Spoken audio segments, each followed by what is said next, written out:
सासू आपण भूत मजबूत करा होय सोयी बघावनावा सासू आपण भूत मजबूत करा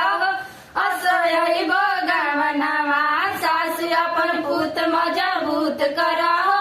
असोयी बघावनावा सोने की थाली में जेवना परोसलो सोने के थाली में जेवना परोसलो तुसके खिया के मजबूत करो असोयी बघावनावा खा के खिया के मजबूत करो असोयी बघावनावा सासू आपण भूत मजबूत करो असोयी बघावनावा सासू आपण भूत मजबूत करो असोयी बघावनावा